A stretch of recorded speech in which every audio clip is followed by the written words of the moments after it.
10টার দিনই ভাঙ্গা শেষ শুরু হয়েছে।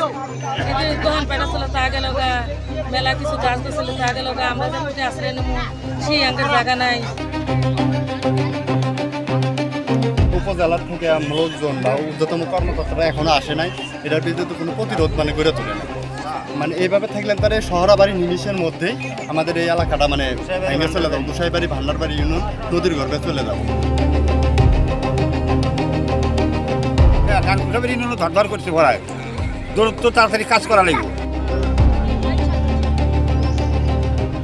খবর দিচ্ছে মোবাইলে, আমি দিনের 12টার সময় সম্পর্ক আছে, আমি ধরতে গেছিলাম একটা চেহারা দেখতে।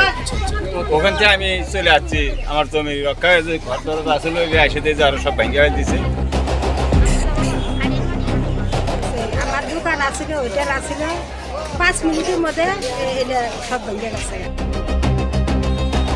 ভাঙনের কারণে কয়েকটি হোটেল এবং মুদির দোকান ভেঙে যায়, পাশাপাশি অনেক বাড়িঘর ছিল, তারাও ঝুঁকির মুখে পড়েছে এবং কয়েকটি বাড়িঘর ভেঙেও ফেলেছে।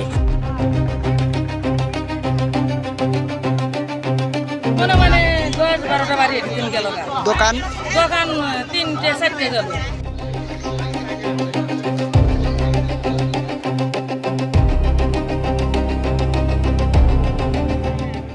অনেক ঘর দরজা ভেঙে গেছে, ক্ষতিগ্রস্ত হয়ে গেছে। খুব অস্থির মানুষের যন্ত্রণা না খাইতে সব কি করতেছে। আমরা তো কোনো সাহায্য করার মতন আগে পথ নেই।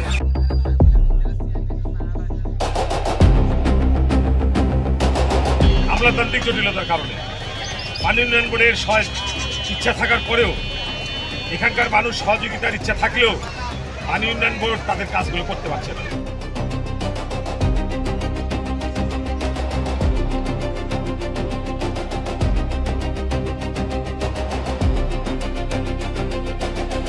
অতি তাড়াতাড়ি এই ভাঙনটার পিছনে স্থানীয় সরকার যদি একটু সহযোগিতা দেয়, এলাকাবাসী অনেক সহযোগিতা পাবে।